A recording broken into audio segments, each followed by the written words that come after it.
Hello hi friends, welcome back to MRSP Talkies. ఈరోజు ఈ వీడియోలో నుంచి చూసేద్దాం నాసామిరంగా మూవీ రివ్యూ. ఫ్రెండ్స్, ఒక్క ముక్కలో చెప్పాలంటే ఫ్రెండ్షిప్, లవ్, గ్రామ రాజకీయాలు, యాక్షన్ అంశాలు కలిపిన ప్రాపర్ సంక్రాంతి సినిమాగా నాసామిరంగం మెప్పిస్తుందనే చెప్పాలి.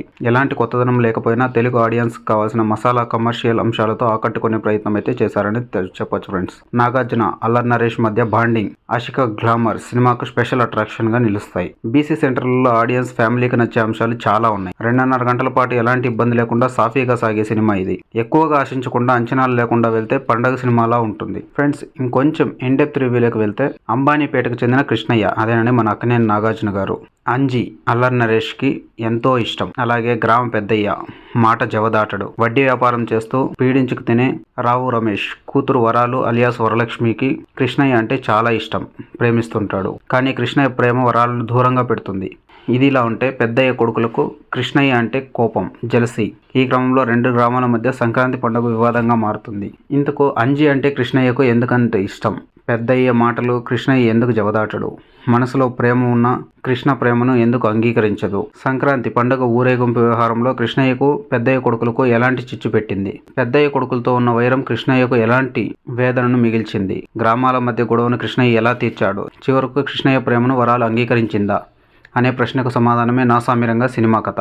పశ్చిమ గోదావరి జిల్లాలో 1963 బ్యాక్డ్రాప్లో కృష్ణయ్య, అంజీ బాల్యం ఎమోషనల్ పాయింట్తో మొదలవుతుంది ఈ సినిమా. ఇక భాస్కర్, అదేనండి రాజ్ తరుణ్ ప్రేమ కథతో సినిమాను రన్ చేస్తూ దూసుకెళ్తుంది.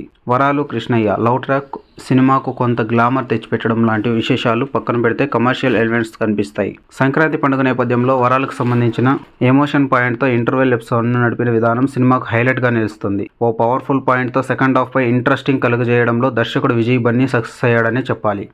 ఇక సెకండ్ హాఫ్లో పండుగ వివాదంపై హై నోట్గా కనిపించినప్పటికీ రొటీన్ రెగ్యులర్ సీన్లు, స్క్రీన్ ప్లే కొంత నెమ్మదిగా అనిపించిన కానీ వరాలు, అంజీకి సంబంధించిన ఎమోషనల్ సీన్లు కథకు కనెక్ట్ అయ్యేలా చేయడంతో ఆ ఫీలింగ్స్కి చెక్ పెట్టారని అనిపిస్తుంది. ఇక ప్రీ క్లైమాక్స్ నుంచి క్లైమాక్స్ వరకు అంజీ క్యారెక్టర్ చుట్టూ తిరిగిన సన్నివేశాలు భాగోద్వేగంతో సాగడంతో సినిమా ఓ ప్లస్ పాయింట్ అయింది. అయితే క్లైమాక్స్ టచ్ మాత్రం ఎలాంటి కొత్తదనం లేకుండా రెగ్యులర్ ప్యాటర్న్స్తో ముగించడం కొత్తదనం కోరుకునే వారికి నిరాశ కలిగిస్తుంది.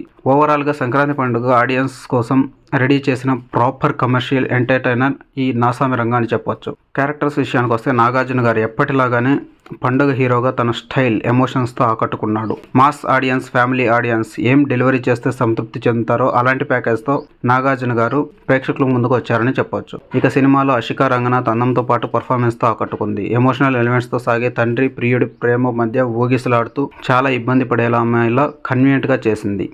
అంజీగా అల్లరి నరేష్ మరోసారి యాక్టింగ్తో ఇరగదీశారనే చెప్పాలి.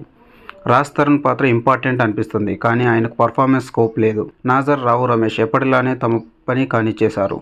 మిర్నా, రుక్సర్, దాసు క్యారెక్టర్ ఆర్టిస్ట్గా చేసిన తన మార్క్ చూపించారు. టెక్నికల్ అంశాల విషయానికి వస్తే కీరవాణి గారు సూపర్గా బ్యాక్గ్రౌండ్ స్కోర్ అలాగే సాంగ్స్ అందించారు. ఇంకా ఫైనల్గా చూసుకుంటే ఫ్రెండ్షిప్, లవ్, గ్రామ రాజకీయాలు, యాక్షన్ అంశాలు కలగలిపిన ప్రాపర్ సంక్రాంతి సినిమాగా నాసామిరంగా మెప్పిస్తుందనే చెప్పాలి. ఇక ఫైనల్గా చూసుకుంటే నాసామిరంగా అనేలా సినిమా ఉందా అనేది బాక్సాఫీస్ వద్ద కొద్ది రోజులు ఆగితే తెలుస్తుంది. ఫ్రెండ్స్, ఈ సినిమా మీకు ఎలా అనిపించిందో దయచేసి కింద కామెంట్లో తెలియజేయండి. ఫ్రెండ్స్, ఈ వీడియో మీకు నచ్చినట్లయితే మన ఛానల్ని సబ్స్క్రైబ్ చేసుకోండి, అలాగే లైక్ చేయండి, మీ ఫ్రెండ్స్తో షేర్ చేయండి. Thank you for watching. Bye bye.